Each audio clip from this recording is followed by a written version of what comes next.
MH Khan जी, जैसे मेहरदीन जी कह रहे हैं कि मुसलमानों को टारगेट किया जा रहा है, प्रेम शुक्ला जी कह रहे हैं कि एक एसओपी रहती है पुलिस की कि अगर आरोपी भागने की कोशिश करता है, पुलिस पर फायरिंग करता है तो बैकफायर पुलिस करती है, एनकाउंटर्स तो होते हैं, ये एसओपी प्रोसीजर है। प्रेम शुक्ला जी कह रहे हैं। नहीं, वो ठीक कह रही हैं आप, लेकिन सवाल इस बात का है कि जब जुलूस जा रहा था तो सीआईडी कहाँ थी, एलआईयू कहाँ थी, पुलिस कहाँ थी? क्यों गोपाल मिश्रा जी को छत पर चढ़ने दिया पुलिस ने या भीड़ ने? तो अगर उसकी हत्या हुई है तो ये गलत हुआ है, ये नहीं होना चाहिए। अगर एक झंडा उतारने के ऊपर कोई गोली चला रहा है तो वो गलत है, मैं इसके कंडेम करता हूं, अच्छा नहीं। लेकिन पुलिस कहाँ? पुलिस पर सवाल उठता है, प्रशासन पर सवाल उठता है। कटोगे तो मरोगे, बटोगे तो मरोगे, ये दोनों शब्द उल्टा सीधा करके आप मिला रही हैं, लोग मिला रहे हैं, आपको नहीं कह रहा हूं मैं।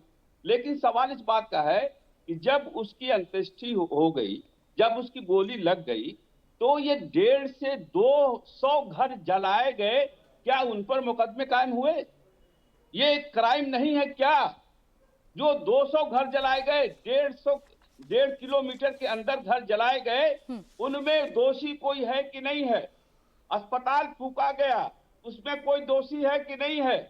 घरों को जलाया गया, ट्रैक्टर ट्राली जलाई गई जो किसानों के काम आती है, मोटरसाइकिल जलाई गई, गाड़ी जलाई गई, इसमें कोई अपराधी गिरफ्तार हुआ कि नहीं हुआ?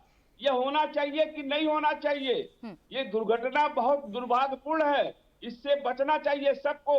हिंदू मुसलमान एकता बनाए रखना चाहिए। और ये जो घटना घटी है, मैं घटना की निंदा करता हूँ, लेकिन इस पे भी सवाल उठाता हूं मैं कि जो 150 से 200 घर जला दिए गए, जो लोगों के कत्लेआम हुआ, लाठी डंडा लेके लोग घूमने लगे, मारने लगे, काटने लगे, पुलिस कहाँ थी भाई?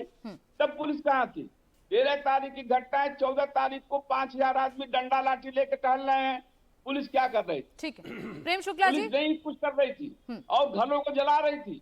अब पुलिस के सामने घरों को जलाया गया, ट्रैक्टर जलाया गया, गाड़ी जलाया गया, अस्पताल तक को फूंक दिया गया। ठीक है, मैं इसी का जवाब प्रेम शुक्ला जी से ले लूं। प्रेम शुक्ला जी, इंटेलिजेंस फेलियर तो है, पुलिस का फेलियर है।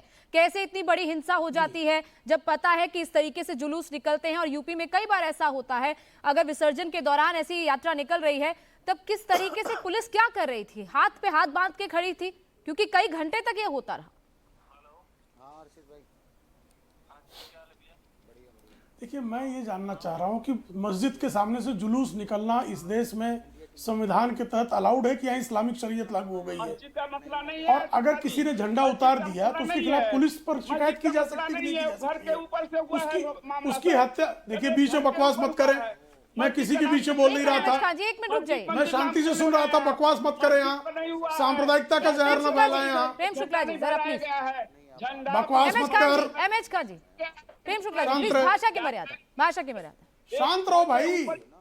ठीक है एमएच खान जी, सुन लिया, मैं उसका जवाब ले रही हूँ। आपने इंटेलिजेंस फेलियर का सवाल उठाया, मैं उसका जवाब ले रही हूँ। एक मिनट रुक जाइए प्रेम शुक्ला जी। देखिए, अगर इंटेलिजेंस फेलियर होगी तो उसकी जांच होगी, उसके लिए जो फेल हुआ होगा वो भी दंड का पात्र होगा। लेकिन अगर किसी ने झंडा उतार दिया तो उसकी हत्या करने वाले हत्यारों का समर्थन किया जाएगा क्या? और ये कह रहे हैं कि वहां पर बहुत लोगों को मार काट दिया। किसको मार काट दिया भाई? जरा सूची बताइए, जरा खान साहब बताइए कि वहां कितने लोगों को मारा गया, कितनों को काटा गया? राम गोपाल मिश्रा की हत्या के विरोध में हुए प्रदर्शन में कितने लोग मारे काटे गए? जरा सूची बताइए। एक व्यक्ति मारा काटा नहीं गया है। अगर किसी ने वहां पर दंगे में किसी आगजनी की है, पुलिस ने कोई एफआईआर नहीं लिया है। आप कंफर्म है इस बात पे? आप कैसे भाई जो है फिर बीच में चिल्ला रहा है आदमी?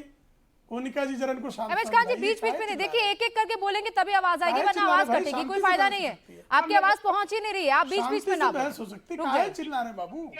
तब मैंने बोला काहे चिल्ला रहे? कोई आवश्यकता नहीं चिल्लाने की, बहुत शांति से बहस हो सकती। प्रेम शुक्ला जी जल्दी से बात पूरी कीजिए, ब्रेक लेना। बहुत शांति से अच्छे से बात हो सकती मित्र।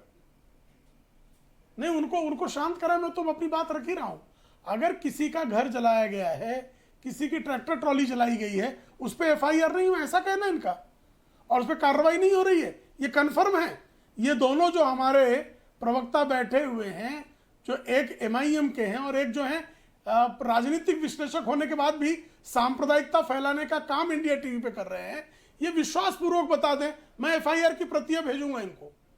कहीं भी कोई भी घटना होती है उसकी एफआईआर होती है, और अगर किसी ने झंडा उतारा तो उसकी हत्या को जायज नहीं ठहराया जा सकता, और जिसने हत्या की है उसको दंड मिलेगा। अब पुलिस उस पर दबिश न डाले, और दबिश पे अगर वो गोली चलाए तो उस पर फूल बरसाए, क्योंकि उसकी जात विशेष का है या धर्म विशेष का है। ठीक ये है, धर्म विशेष, जात विशेष देकर किसी भी अपराधी को कवच नहीं प्रदान किया जा सकता।